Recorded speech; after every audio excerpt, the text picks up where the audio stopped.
नमस्कार दोस्तों, स्वागत है आप सभी का। दोस्तों, हमारे मध्य प्रदेश राज्य को नई वंदे भारत गाड़ी जल्दी ही प्राप्त हो सकती है, इसके बाबत संकेत मिल रहे हैं। भोपाल से लखनऊ के लिए बहुप्रतीक्षित चेयर कार वाली वंदे भारत गाड़ी इस वर्ष के अंत में चल सकती है। वही मध्य प्रदेश की पहली डेडिकेटेड अमृत भारत गाड़ी, जिसमें कि जनरल और स्लीपर कोच होते हैं, वह भी इसी वर्ष प्राप्त हो सकती है। यह भी भोपाल से पटना के बीच में चलाई जा सकती। इस बाबत जो बातें हैं वह विभिन्न मीडिया संस्थानों के माध्यम से सामने आ रही है। पूर्व में पटना से भोपाल के बीच में वंदे भारत गाड़ी के बारे में खबरें आ रही थी, लेकिन अब अमृत भारत ट्रेन मिलने के चांसेस बढ़ रहे हैं।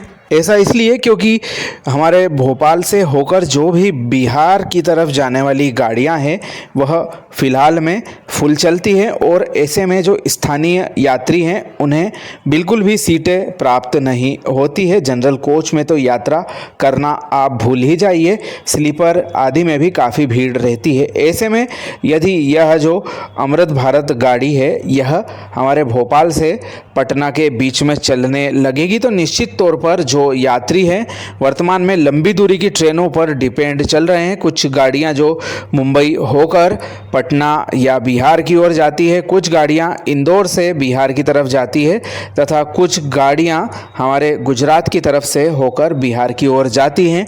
सभी ट्रेनों में पैर धरने की भी जगह नहीं मिलती है।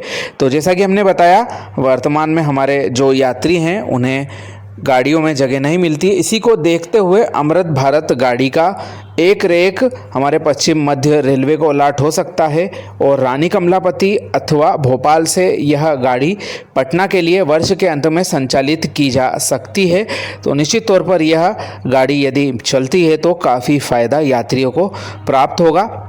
वहीं लखनऊ से भोपाल के बीच में सिटिंग वंदे भारत गाड़ी का रेक भी प्राप्त होते ही उसका भी संचालन किया जा सकता है। लंबे समय से इसके प्रयास चल रहे हैं और सुनने में आ रहा है स्थानीय स्तर पर उक्त दोनों गाड़ियों के लिए प्रस्ताव पास हो चुके हैं। अब रेलवे बोर्ड की मुहर लगना बाकी है, उसके पश्चात जल्द ही रेक भी प्राप्त हो जाएगा, क्योंकि काफ़ी लंबे समय से हमारे मध्य प्रदेश में वंदे भारत गाड़ी का शुभारंभ नहीं हुआ है। ऐसे में अगला नंबर हमारे एमपी का आ सकता है। इसी के साथ साथ जो अमृत भारत गाड़ियां हैं वह भी लिमिटेड क्षेत्रों में ही प्राप्त हो रही, क्योंकि उसका जो उत्पादन है वह सीमित संख्या में है, और ख़ास तौर पर जो उत्तर भारत के लिए अभी वर्तमान में जितनी भी गाड़ियां आई है ज़्यादातर उधर ही चल रही है।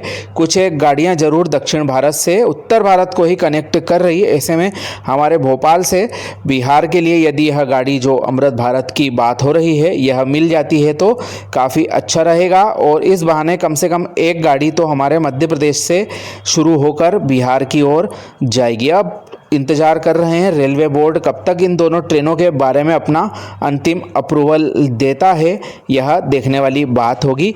और इन गाड़ियों के बारे में भविष्य में कोई जानकारी प्राप्त होती है तो हम आप सभी से साझा जरूर करेंगे।